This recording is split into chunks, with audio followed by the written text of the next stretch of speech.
يا أيها الذين آمنوا إذا نودي للصلاة من يوم الجمعة فاسعوا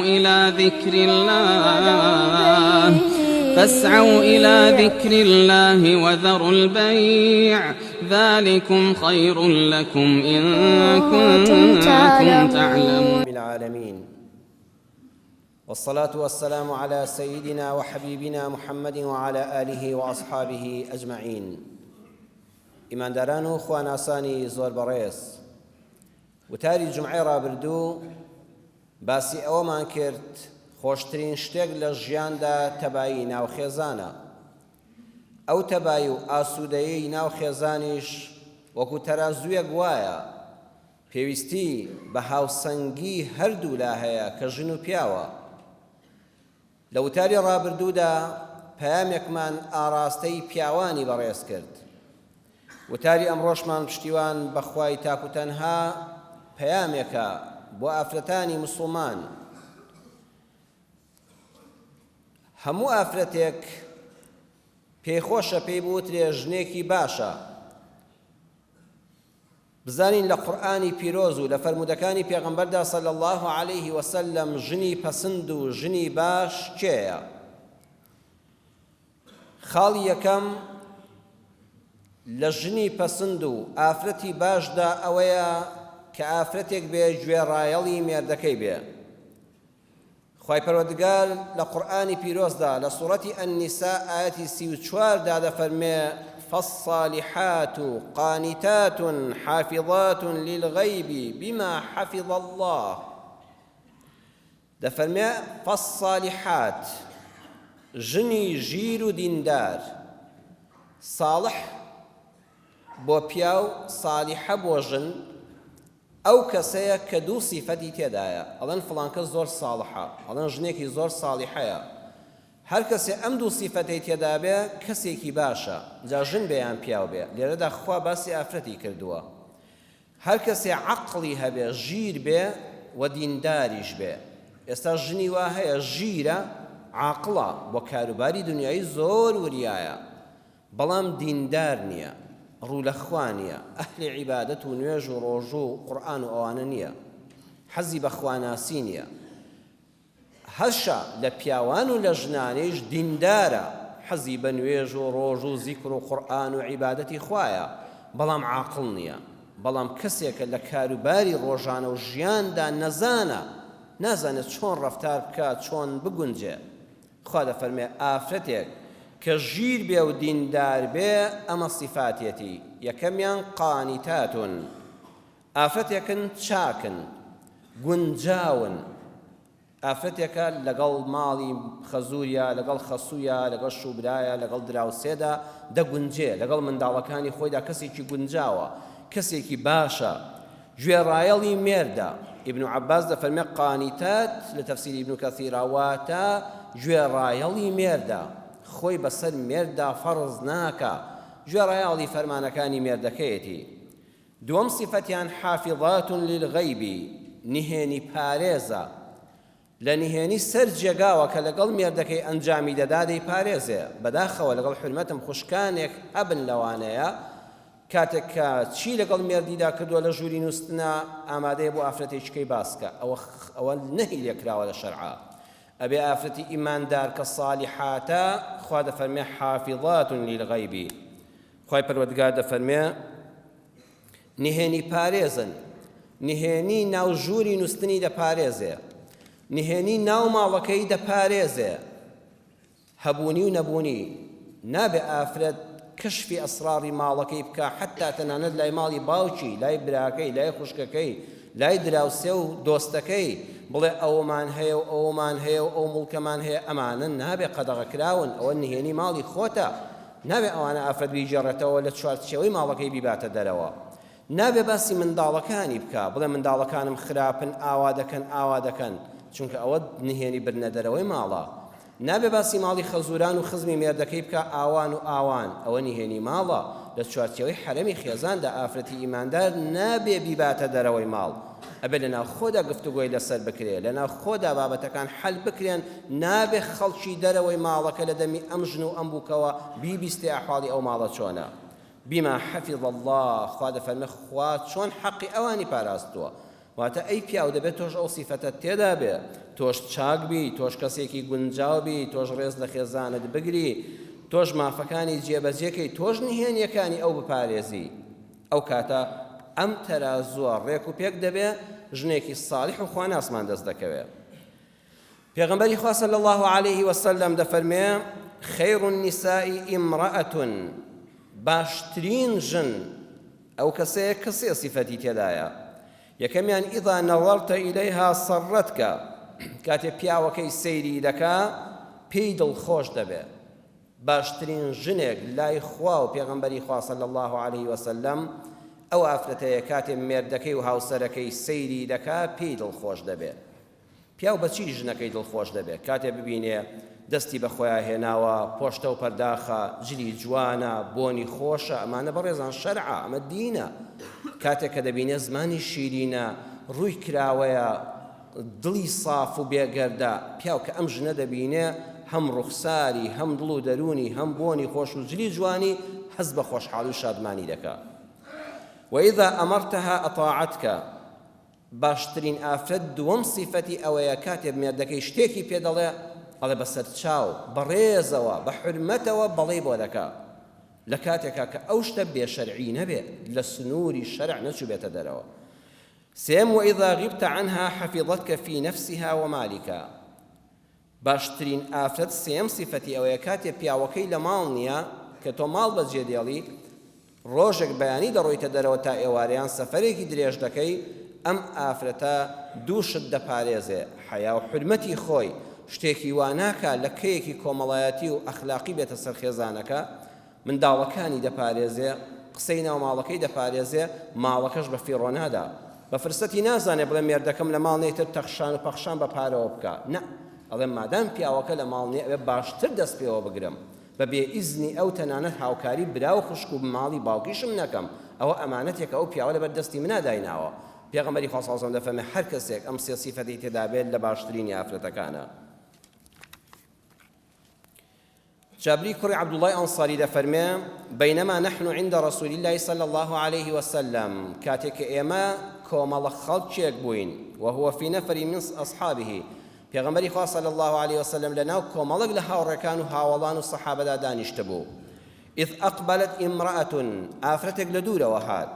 حتى قامت عند رسول الله صلى الله عليه وسلم هاتوا نزيقوا لبردمي پیغمبري خوادا بپیو وستا ثم قالت دوای سلاو کردنوتی يا رسول الله أي پیغمبري خوا صلى الله عليه وسلم أنا وافدة النساء إليك أي پیغمبري خوا من نري جنان و آفرتانم بولايتو واتجنان درست الإسلام دا كور و كومل و تجمعي خوان هبه ونوێنەر و قسەکەریان هەبێ ئەوە لە زمانی پێغەمبەر صلی الله علیه وسلم ئیسلامدا هێناوە ئەم ئافرەتەوتی من نوێنەری کۆمەڵی زۆری ژنانم بۆ لای تۆ ئەی خۆشەویستی خوا پرسیارم ئەوەیە إن الله رب الرجال ورب النساء خوای گەورە کە ئەڵڵایە پەروەردگاری پیاوانیشە و هی ژنانیشە وآدم أبو الرجال وأبو النساء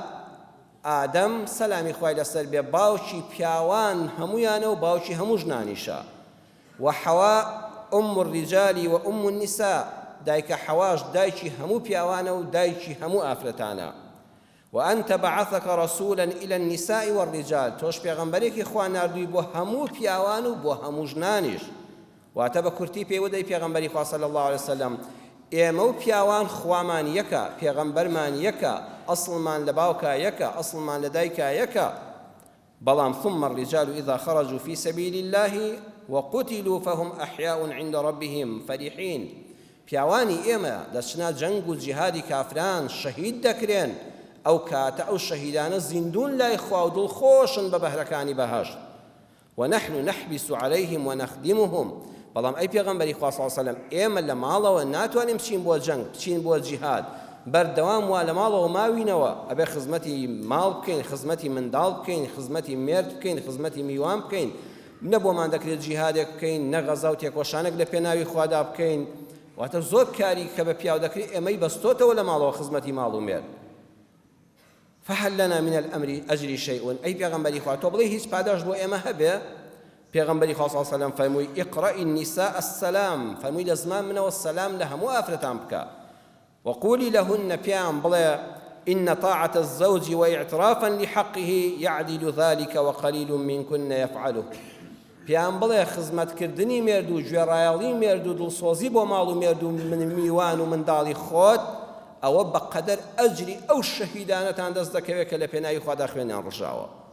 ئەو پیاوەی کە هەرچی خێر و خێراتێک دەکا هەرچی ئیشی باشە لە دەرەوە دەیکا چەندە ئەجری لای خوا هەیە کە قبول کراوە ئەو ژنەشکە لە ماڵە خزمەتی ئەو مێردە دەکات لەگەڵ ئەو پیاوەدا یەک زەڕە ئەجرەکەی کەمینێ لەسەر زمانی پێغەمبەر صلی الله علیه و سلم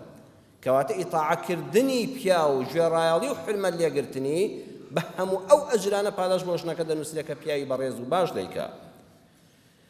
گوێڕایەڵیکردنی مێرد مەبەستان عەبدایەتی نییە قسەیەکی حەکیم و زاناکان هەیە زۆر جوانە کە دەڵێ المرأة الوفية تحكم زوجها وهي تطيعه ژن بەوە نابێتە گەورە و سەردار و ئاغا و قسە بەدەست کە خۆی فەڕسکا بەسەر مێردەکەیە بە پێچەوانەوە ژنی عاقڵ و سالارە و سەنگین ئەوەندە گوێڕایەڵی مێردەکەیەتی ئەوەندە بەڵێ بە قوربانی بۆ دەکا ئەوەندە موتیعەتی دەبێتە ئاغای مێردەکەی وا دەکا ئەم پیاوە ئەوەن ناچاری دەکا ڕێزی لێ بگرێ واتە ئافرەتی ژیر لە زیاتی ئەوەی خۆی فەڕسکا ئیطاعی مێردەکەی دەکا گوێڕایەڵی لە سنووری شەرعا دەکا ئەوەندە ڕێز لە مێردەکەی دەگرێ ئەم پیاوە وا لێ دەکا شەرمەزار دەبێت گەی احترامی ژنەکەی نەگرێ ئەگە بە قسەی نەکا ئەوە خاڵی یەکەم بوو خاڵی دووەم هاوکاری مێردە لە کاتی دەستکورتیدا ژنی ساڵحە و خواناس و خوالێ ڕازی و بەهەشت بەدەستهێن ئەو کەسەیە کاتێ مێردەکەی دەستکورتە کاتێ هەژارە کە نیەتی کە ئەویش حەز دەکا بەخوا وەکو دەوڵەمەندەکان هەیبێ هەر ئەوەندەی لە توانادایە خۆی گەورە ڕزقەکەی ئەوەندە بۆ دیاری کردووە بارودۆخەکە ناهێڵێ ئالەو کاتەدا ئەم ژنە جەرگی ناکۆڵێ بۆڵە و پرتە ناهێڵێ نمونە بە پیاوە نایانێتەوە پیاوی فڵانکە زوایە و براکە دوایە و فڵانکە زوایە و براکەم وایە و ئەو هەیە و ئەی بۆ ئێمە نیمانە و ئەی من چیم لە خەڵک کەمتر بوو ئەوە بەخت و شانس بوو من شوم کرد بۆ تووشی فەقیری بووم ئەم قسانە بە ڕووی مێردەکەیدا نادا پیغمبری خوا صلی الله علیه و سلم وەکو لە بوخاری و مسلمە هاتووە لە صحیحەینا دەفەرمێ خەیر نساء رەکبنە الئیبل صالح نساء قڕیش باشترین ئافرەتانێکن کە وەکو ئافرەتانی قڕیشی وان أحناه على ولد في صغره يكم صفتيان أو زور مهربانا كاتي منالي كوربان هيا زور بو منداليان باشن دوميان وأرعى على زوج في ذات يده كاتي مردكي دسكرتا كاتي نبوني وهجاري رول مردكي دكا زور دل نواي دكا زور مراعاتي دكا بقدر أو داهاتا خرجي دكا بسر مردكي نابوليني بلا وردي ناكا بپیاوی دولمندی كسوكاري خۆی پێغەمبەر صلی الله علیه و سلم فەرمووی ئەوە باشترین ئافرەتن لە مێژووی ئێمەدا لە مێژووی کوردەواریدا پیاوانێکمان هەبوو سوپاس بۆخوا بەڕێزەوە باسی ژنە وەفادارەکانیان کردووە کاتێک کە هەژار بوون حیا و حرمەتیان پاراستون یەکێ لەو بەڕێزانە خوای لێ خۆش بێ پرۆفیسۆر دکتۆر مستەفا زەڵمی بوو دکتۆر مستەفا زەڵمی لە باس و بەسەرهاتی ژیانی خۆیدا وەفایەک دەنوێنێ بۆ خێزانی بەڕێزی باسی ئەوە دەکا کاتێک کە مەلا بووە لە گوندێکە بەهۆی بارودۆخێکەوە گرانی بووە ئەڵە شەکرمان نەبوو زستانێکی ڕێک شەکرمان نەبوو ماڵی مەلاش عادەتەن خەڵکێکی زۆر ڕووی تێدەکا بە تایبەتی لە گوند و لادێدا هەر یەکە بە جۆر و کارێک ناشرینەکە چای نەبێ ئەڵێ کەمتر لە نیو کیلۆ شەکرمان هەبوو شەکری کوڵە ئەو کاتە شەکری وردە ئەوانە کەمتر بووە کەمتر لە نیو کیلۆ شەکری کوڵەمان هەبوو کردبوومانە شەکردانێکەوە کاتێک کە خۆمان بووی من و خێزانم بە مێوش چامان دەخوادەوە مێوژی ڕەشمان لێنا و چامان پێ دەخوادەوە کە میوانێک لە دەرگای دەدا خێرا خێزانم مێوژەکانی لا دەبرد و شەکردانەکەی دێناوە مەیدان ئەو هەموو ماوەیە ڕامان بوات لای میوانێک لای کەسێک باسی نەکرد بڵێ ئێمە بە چا بە مێوژەوە دەخۆینەوە ئەم تۆزە شەکرەمان هەیە حیا و حرمەتی من و ماڵەکەی پاراست و دەنگی نەکرد و پاراستی وە لە لای میوانەکان وای دەردەخست کە ئێمە شەکری کوڵەمان هەیە و شەکری باشمان هەیە و ئەو شتانەی باس نەکرد حرمەتی منی پاراست تەنانەت باسی ئەوە دەکا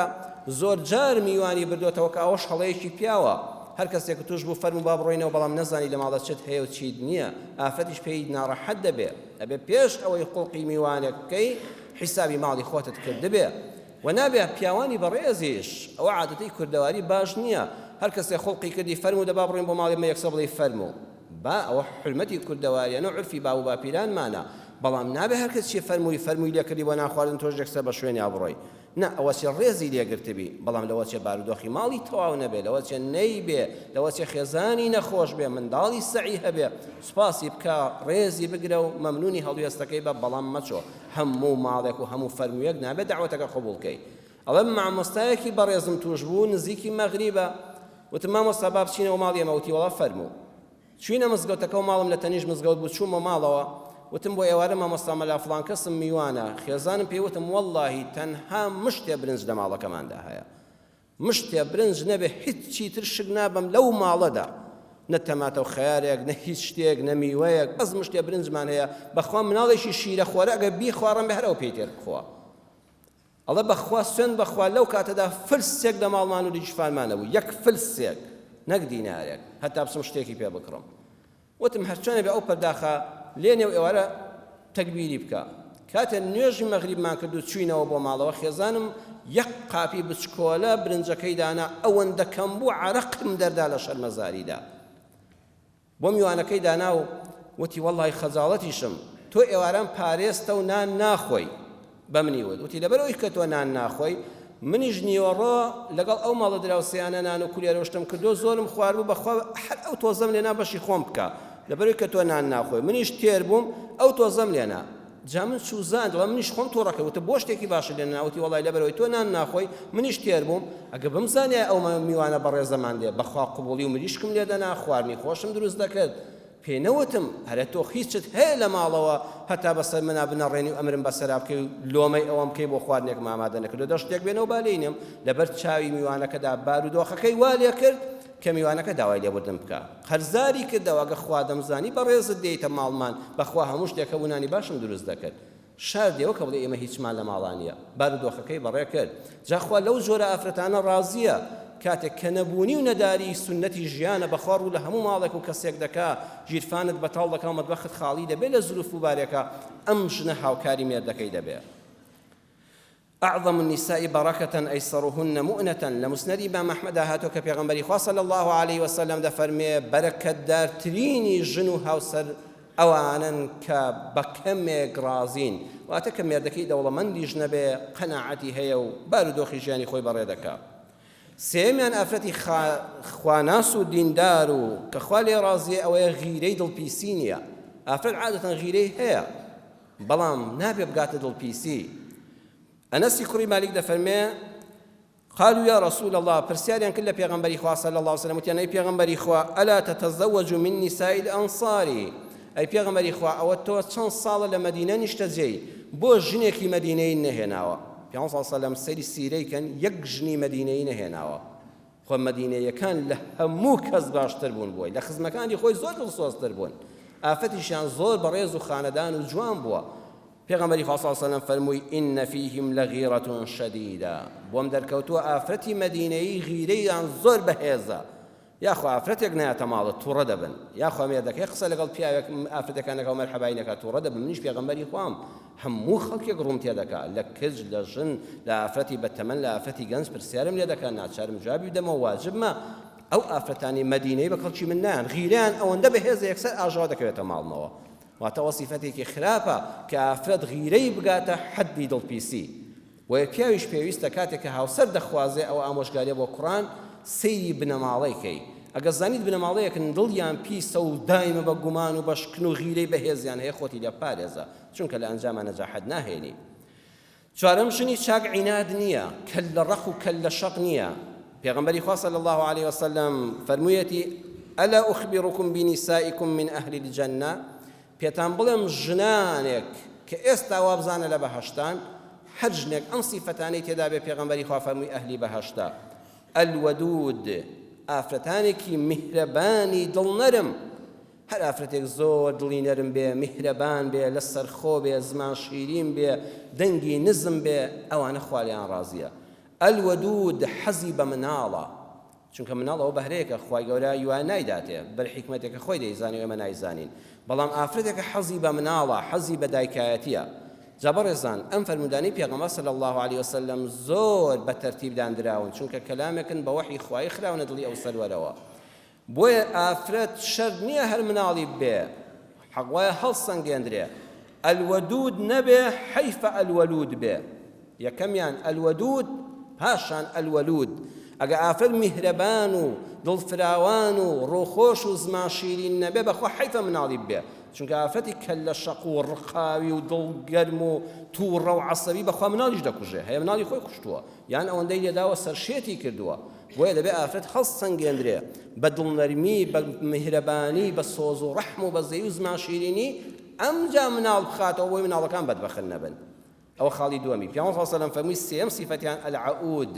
کاتێک کە لەگەڵ مێردەکەی دەمەقاڵە و بۆڵەیەک دەبێ دەمەقاڵە و بۆڵەی بینی ژن و مێرد بەڕێزان وەکو چێشتی ناو خوێوایە بەخوا لە هیچ ماڵەکانیە نەبێ بە ماڵی پێغەمبەرانیشەوە سەلامی خوای لەسەر بێ و ئەوە تامێکیش دەدا بە ژیان دایماش ئاشتی دوای شەڕ خۆشە ژن و مێر ئەگەر دەمە بۆڵەیەکیان دەبێ و دواتر ئاش دەبنەوە ئەوەندەی تا خۆشەویستیان زیاد دەکات بەڵام چۆن نابێ خوێی چێش زیاد بێ دوایی وا بێ لە سوێریان نەخورێ نابێ بێ خوێش بێ هیچ ماڵێک نابێ بێ کێشە بێ بەڵام کێشەکان زیاد نەبن گەورە نەکرێن لەگەڵ ژەمەکەیە بەڕێ بکرێن خوێیەکان کۆ نەکرێنەوە هەمووی بخرێنە سەرێک و دوای ئەو نانە نەخورێ نەخێر ئەلعەود ئافرەتانێک پێغەمبەر شاهیدی بەهەشتی بۆ داون کە ئەهلی بەهەشتن کە دڵڕەق نین دڵیان بغزاوی نییە پیاوەکە یەک قسەیەکی کردووە چەند ڕۆژ ئەم ئافرەتە ئامادە نەبێت جوابی داتەوە نەخێر بەیانی شەڕیان بووە ئێوارە کە کابرا گەڕایەوە سەلامی کردنەکە لێ کوڕی یەخوا بەخێر بێ ئەو لاپەڕێ هەڵدرایەوە هەر کەسێ زوو بگەڕێتەوە بۆ لای مێردەکەی و دڵی ڕازی کاتەوە دڵی فراوان بێ و قین لە دڵ نەبێ واللهی ئەو خوشکەم ئەو کچەم بزانێت کە ئەهلی بەهەشتە خۆی گەورە بەوە دەیخاتە بەهەشتەوە خوشکی بەڕێز ئەمانەتە ئەو هاوسەرە تۆ لە ماڵی ئەو لە دەرە بۆ بژێوی ئەو خێزانە سەرقاڵ و فرەجەمسەرە کاتێک کە بۆ ماڵ دێتەوە ئەیەوێ بحەسێتەوە نەک دڵی بشێوێتەوە نەک بە ناشکوری و بێزاریت وەکو برین بکولێتەوە سەنگەر مەگرە لە هاوسەرت ململانەی لەگەڵ مەکە بیان و مەگرە ژێرچەڵ مەکە چاکەی زۆرە دەرحەق بە تۆ کە تووڕە بووی ماش و برنج تێکەڵ مەکە بیرت نەچێ تۆ هاوسەری تۆ دایکی جار بەجارێ وەکو چرا دوو کەڵمەکە بچۆرە ناو ماڵی دڵی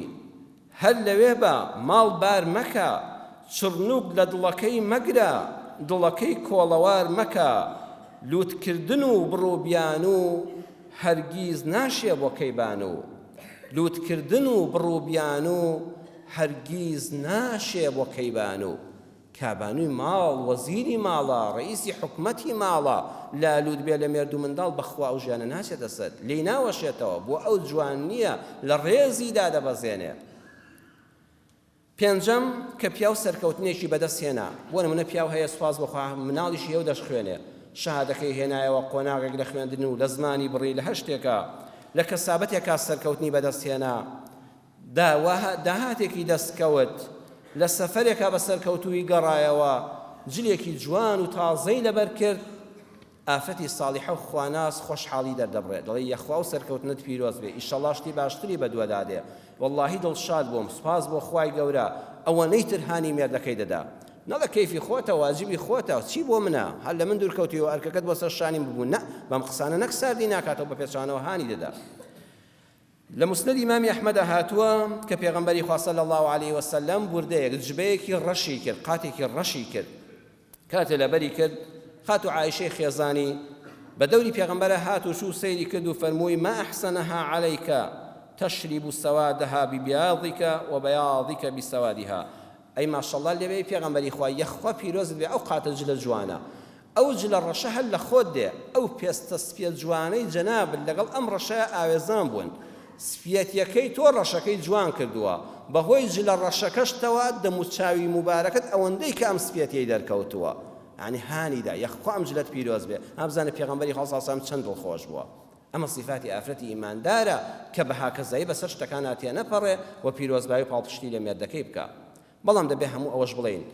ئافرەتیش بەتەنیا ئەمانەی پێ ناکرێ ئەگەر پیاوەکە شیوانە بێ ماڵ عەرزم کردن تەرازوویەکە نابێ ئەم چەپڵە بەدەستێک لێ نادرێ ئەبێت هەردوو دەست هاوکار بن پامی پیاوانمان هەبوو جمعەی ڕابردوو ئەمەش پەیامێک بوو بۆ خوشکانی مسلمان و ئافرەتانی بەڕێزی ناو ماڵ ماڵێک کە بە هەشتێکی بچکۆلەی سەر ئەم زەویە ئەمە صفاتیەتی ماڵ ئەبێ دڵنیایی بێ پڕ لە ڕێز و تەبایی بێ دوور لە کێشە و دووبڕیاری و جودایی بێ هەزار ڕەحمەت لە دکتۆر مستەفا زەڵمی کاتێک کە چەند جوان لە چەند وشەیەکا دەفەرمێ لام وایە هیچ شتێ لەوە جوانتر نییە ژن و مێرد هاوبەشی ژیان بن لەبوون و نەبووندا لە خۆشی و ناخۆشیدا بە جۆرێکی وا کە کەس لە دەرەوە بە کێشە و نهێنیان نەزانێ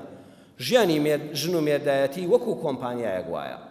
ژن و مێردێک کە دەچنە خێزانێک و هاوسەریەوە وەک کۆمپانیایەکیاندا نابێ کۆمپانیا دەزمایەکەی ئەم کۆمپانیای ژن و مێردایەتی دەزمایەکەی چییە هیچ کۆمپانیایەکتان بینیەوە پارەی نەبێ کۆمپانیا بێ نە ئەبێ دەزمایی هەبێ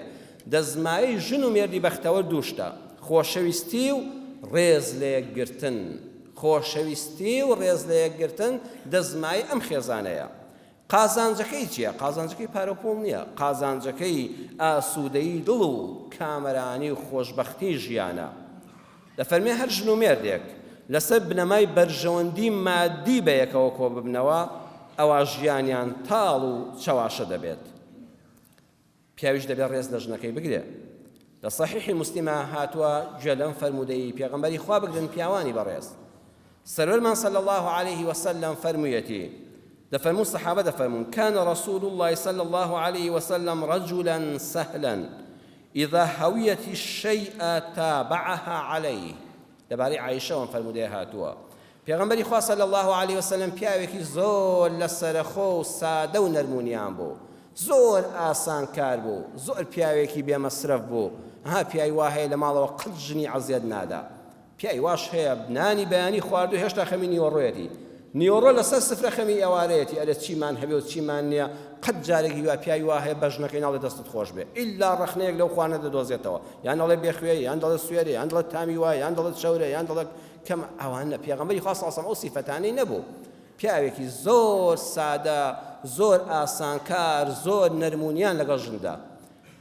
لە حەدیثەکە دەفەرمێ ئیذا هەویەتی الشەیئە تابعها عەلەیه لەسەر حەزی عائیشە کاری دەکرد واتە ئەگە خانێکی بکردایە ئەگە جلێکی بکردایە ئەگە نوێنێکی بکڕایە کەلوپەری ماڵی بکڕایە بەردەوام پرسی عایشەی دەکرد ئەگەر ئەو حەزی دەرببڕایە پێغەمبەری خوا ئیمزای لەسەر دەکرد واتە زۆربەی جار حەزەکانی خۆی واز لێ دێنا دەیگوت قەینا با بە ڕەئی تۆ بێ با بە دڵی تۆ بێ بۆیە خێزانەکانی ئەوەندە ڕێزان لە پێغەمبەری خواش دەگرت ئەوە کەواتە بەرامبەر بە خێزانت هیچ عیبەی تێدا نییە ئەزیزم پیاوی وهەیە دەڵێ عیبە تەلەفۆن بۆ ژنەکەم کەم یان لە بازاڕە پرسی پێ بکەم ئەوەت بەدڵە ئەو خەنەفێت بەدڵە ئەو فەرشەت بەدڵە ئەو بەتانێت بەدڵە نا ئەگەر بە قسەی ئەو بکەی و بڵێ من ئەمە بۆ ماڵ بۆ دڵی تۆیە من بەیانی دەڕۆم ئێوارە دێمە بەڵام تۆ دایمە لە ناویای با دڵ زیاتر پێی خۆش بێ لە بەرچاوی دوکاندارەکەش پێی بڵێ لە بەرچاوی خزمەکەشت پێی بڵێ لە بەرچاوی دایک و باوشیشی پێی بڵێ گرنگەوەی بە دڵی تۆ بێ ئەو ژنەش زۆر دڵی پێی خۆش دەبێ زیاتر حرمەتی تۆی پیاوی لەلا گەورە دەبێ پێشوازی ڕەمەزانە والله مانگی ڕەمەزان بەوە خۆشحاڵی زیاترمان بۆ دێنە کە خۆی پڕ بەرەکەت و ڕەحمەتە کە لە ماڵێکی پڕ ڕەحمەتا بین کە لە ماڵێکی بێ ئاژاوەدا بین بۆیە ئەو دوو وتارم لە پێش ڕەمەزاندا خوێندەوە بە ئومێدی خوا ئینشاءالله هەموو ژن و پیاوێکی مسڵمان لە پێشوازی و قدومی مانگی پڕ بەرەکەتی ڕەمەزاندا هەوڵی تەبایی و ئاشتەوایی خێزانی بدەن ئینشاءالله مزگەوت و ماڵی خوا گەرم و گوڕترکەن ئێمە شەوان لەم مزگەوتەدا وتارمان هەیە بە ئیزنی خوای گەورە زنجیرە باسێکمان هەیە هەموو شەوان دوای نوێژی عیشا و تەراویح و ویترەکان ئینشاءالله لەم مزگەوتەدا وتارمان هەیە وەرنە ماڵی خوا و ئێمەش لە خزمەتتاندا و هەموو لایەک دوعای خێر بۆ یەکتر بکەین دوعای خێر بۆ هەموو موسڵمانان بکەین دوعای خێر بۆ خاشی کوردستان و وڵاتی کوردستانمان بکەین یا ربی خوای پەروەردگار هاتنی مانگی پڕبەرەکەتی ڕەمەزان هەمووی خێر و ڕەحمەتە خوای ڕەحمەتی خۆتمان بەسەرا بارێنی یا ربی خوای ڕەحمەت و فەزڵ و بەرەکەتی خۆت بخێنێوان ماڵەکانمانەوە یا ربی خوای خۆشەویستی و ڕێز و حرمەت بخێنێوانی ژن و مێردی موسڵمانەوە یا ربی خوای ئەولادەکانمان ساڵح کەی خوای ئەوانەی ئەولادیان نیە ئەولادی ساڵحیان پێ ببەخشی یا ربی خوای وەرزی تاقیکردنەوەی مناڵەکانمان و خوێندکارەکانمان نزیک دەبێتەوە خوای ڕۆڵەکانمان لە ئیمتیحانەکانیان سەرکەوتووکەی یا ربی خوای قوتابیەکانمان لە ئیمتیحانەکانی سەری ساڵیان سەرکەوتووکەی ڕەحم بەدڵی مامۆستاکانیان بکەی و هاوکاریان بن و قوتابی زیرەک و مامۆستای تێگەیشتومان هەبێ ئەم کوردستانەمان پڕکەی لە عیلم و زانستی بەسوود لە شەڕ و ئاژاوە خوای بە دوورمان کەی بەرەکەت و ڕزق و ڕۆزێکی زۆرمان لەم مانگی ڕەمەزانە بۆ بنێری یا ربی خوای هیدایەتمان بدەی بە جوانی پێشوازی ئەو مانگە پڕ بەرەکەتە بکەین هیدایەت و تەوفیقمان بدەی لەشمان ساخ کەی دڵمان خۆش کەی بە جوانی ماڵەکانی تۆ ئاوەدان کەی ماڵەکانت ئاوەدانکەین خوا تۆش ماڵەکانمان ئاوەدانکەی ئامین ئامین والحمد لله رب العالمين. يا أيها الذين آمنوا إذا نودي للصلاة من يوم الجمعة فاسعوا إلى ذكر الله وذروا البيع ذلكم خير لكم إن كنتم تعلمون.